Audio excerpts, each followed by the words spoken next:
everybody, I'm Latrina Patrick with Greater Vision Consulting. That's my firm that specializes in training and development, in particular working with nonprofit organizations, both public and private, to offer grant writing services, training services, program development, and the like. You can find out more about my services at www.greatervisionconsulting.com. Now today I want to talk to you a little bit about my recent experience with some grant reviews that I did for the federal government.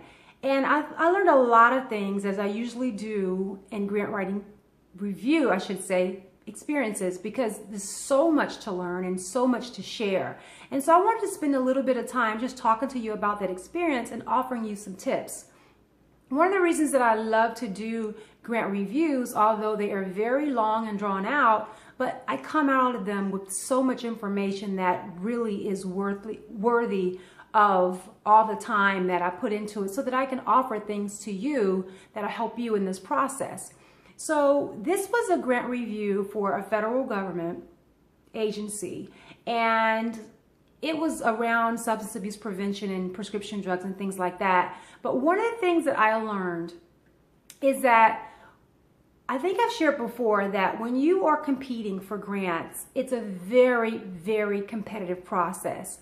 And it's so competitive that you really have to be mindful of how you're putting your proposal together, because there's very little room for error.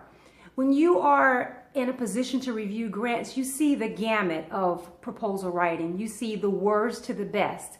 And somewhere in the middle, you have a lot of average grants, some that make a decent score, 85, 88, 89, and some even in the low 90s. But when it comes to federal grants, you can't be average. You really have to bring your A game and go above and beyond, because the people who are getting funded are scoring really high.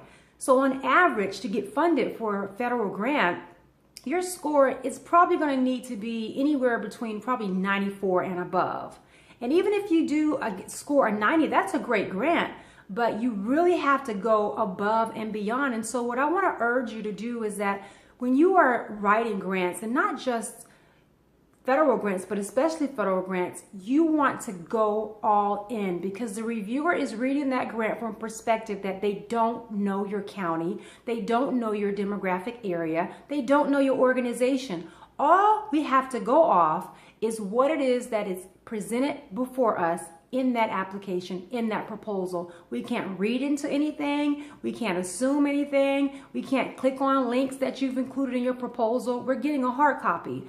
In one of the grants I saw, someone was referring to things that they've done and things about their proposal, but their program, and saying, as you can see on our website in this link, or referring to links. We don't get links. We get a hard copy. And even if we did get a link, we couldn't access it anyway. We're only allowed to judge by what's in front of us.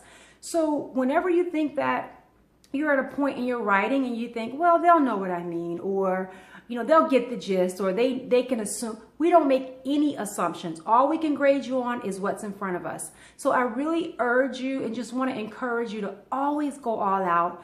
Always give your best. You want to make sure that this is a grant that you're eligible for and that you're capable of doing. And then you want to make sure that it's a good fit, because if it's not a good fit, you're not going to get funded. So the people who are really, really good, you can see that this is a grant that's earmarked for them. I mean, it's a perfect fit, and then they have a great program, and then they know how to describe that program. So I want to encourage you to always bring your A game. If you have any questions or comments about this video, or have any questions about anything in particular, feel free to send me an email at lpatrick@greatervisionconsulting.com. And as I said, make sure you check out my website for any other information you need about the services that I provide. Hope you find this information helpful, and I will talk to you soon. Bye.